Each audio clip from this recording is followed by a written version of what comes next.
Good morning everyone. আশা করি তোমরা প্রত্যেকে অনেক অনেক ভালো আছো, সুস্থ আছো। প্রতিদিনের মতো আজকে একটা নিউ ব্লগ স্টার্ট করেছি। আশা করি তোমাদের ব্লগটা ভালো লাগবে, তো তোমরা অবশ্যই পুরো ব্লগটা দেখো। আমি এখন উঠে গিয়ে আর জানলাটা খুলে দিচ্ছি, ঘরটা বেশ অন্ধকার। আর আজকে ঠিক কুয়াশাও তেমন নয়, কিন্তু মেঘ মেঘ হয়ে রয়েছে। তো এবার আমি চলে যাচ্ছি গেটটা খোলার জন্যে। গেট খুলেই দেখি কি মেঘ, এরকম মেঘ এমনই যে হঠাৎ করে এক্ষুনি যদি বৃষ্টি চলে আসে তাহলে কিচ্ছু করার থাকবে না।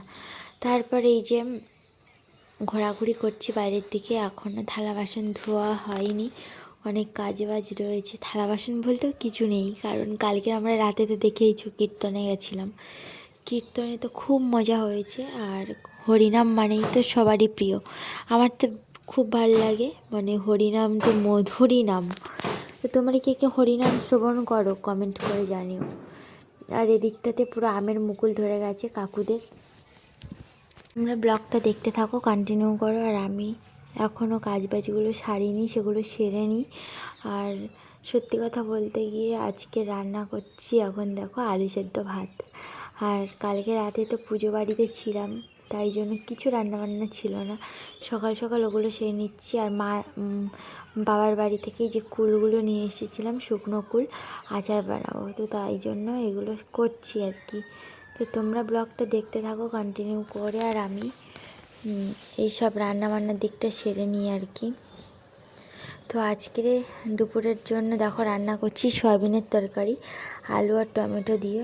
আর সয়াবিনটা ভেজে নিয়েছি বেশ কড়া কড়া করে। কথা বলতে গিয়ে সয়াবিনটা এমনই ভেজেছি পুড়ে গেছে পুরো। যাই হোক, তোমরা দেখতে থাকো ব্লগটা।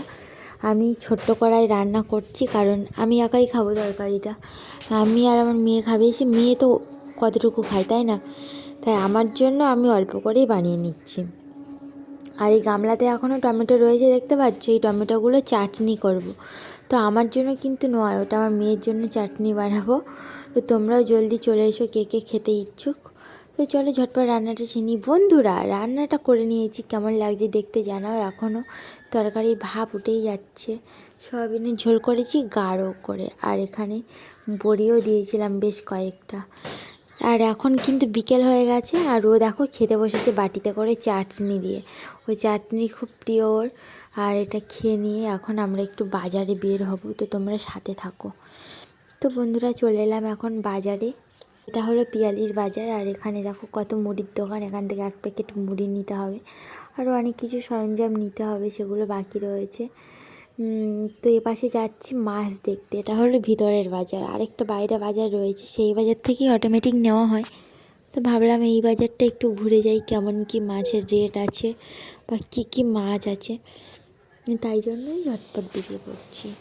তো তোমাদের কেমন লাগছে বাজারটা কমেন্ট করে জানাও। আর এই বাজারটায় তেমন লোক থাকে না, তবু অল্প স্বল্প দেখছি।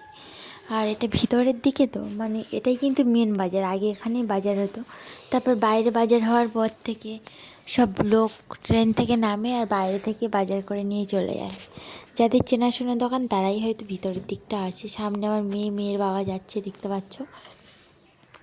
ফাইনালি চলে এসেছি এখন মাছ বাজারের দিকে। তো দেখা যাক মাছগুলো কেমন। তো সেই মাছ বাজারে হলো না বন্ধুরা, এটা আবার বাইরের মাছ বাজারে চলে এসেছি, সবজি বাজারে। আর এখান থেকে দুটো সিলভার কাপ নিয়ে নিচ্ছি আর কি। আর কোনো মাছই খুঁজে পাচ্ছি না, তো মাছগুলো তেমন ভালো নয়। দেখা যাক কতটা কি হয়। তোমরা ব্লগটা কন্টিনিউ করো পুরোটা, স্কিপ না করে। আর আজকের শরীরটা এত ঘুম ঘুম পাচ্ছে, আমি এডিট করার সময় জাস্ট ঘুমিয়েই যাচ্ছিলাম। তো কাকুকে বললাম আমাদের মাছটা কেটে দিতে, তো কেটে দিচ্ছে, বললো একটু ওয়েট করতে হবে। তো তার জন্য ওয়েট করছি। আর সবজি বাজার কিছু করে নিয়েছি। আজকের একটু কলমি শাক বাজার করলাম, একটু বরবটি, বিটকপি, সব কিছু নিয়ে নিয়েছি মোটামুটি 1-2 দিনের জন্য। আমাদের তো ফ্রিজ নেই, আর তো তার জন্য এইভাবেই করছি। ফ্রিজ কেনার টাকাও নেই আমাদের। তো যাই হোক, দেখি কবে হয় আর কি। একদিন না একদিন তো হবেই, তাই না? আজ নেই বলে কি কাল হবে না তার কোনো কথা নেই। চেষ্টা করলে অবশ্যই হবে, দেখা যাক গড কবে দেয় আমাদের। আর চলো আমরা এইভাবে নিয়ে বাড়ি চলে যাই। তো বাড়ি ফাইনালি চলে এসেছি, আর এখানে এসে সিঙ্গারা নিয়ে এসেছি কটা, মানে ভীষণ খিদে পেয়েছিল। সিঙ্গারা একটু পকোড়া নিয়ে চলে এলাম, ঠিক আছে। তো তোমরা ব্লগটা পুরো কন্টিনিউ করো। আর এখানে স্যালাড দিয়েছিল, শসা স্যালাড দিয়েছে, কিন্তু পেঁয়াজ কুচানো একদম দেয়নি। আর পকোড়ার সাথে পেঁয়াজ না হলে কিন্তু খুব বাজে লাগে, আমার তো বাজেই লাগে। তো আর একটু সস দিয়ে দিয়েছে, টমেটোর সস। আমার মেয়ের জন্য বেশি করে বলে দিয়েছিল দোকানে যে একটু সস দিও বেশি করে, তাই জন্য। আর মেয়ে তেমন পকোড়া খায় না, দেখা যাক কী করে। আর আমরা এবার খেয়ে নেবো। তো তোমরাও চলে এসো, শুভ সন্ধ্যা সবাইকে। তো মাছগুলো ভেজে নিয়েছি, এখন সন্ধ্যেবেলা মাছের অবস্থাটা দেখো, সব মাছ ভেঙে ফেলেছি, পচা মাছ একদম বাজে। তো তোমরা অবশ্যই দেখতে থাকো। আজকে রান্না হচ্ছে কলা আলু মাছের ঝোল, আর এগুলো হলো দানা কলা কিন্তু। আর আগে কয়েকটা বড়িও ভেজে নিয়েছিলাম। আর রান্না হবে শাকের ভাজা। তো কেমন লাগছে জানিও। অবশেষে শাকের ভাজা দিয়ে আজকে ভিডিওটা শেষ করছি।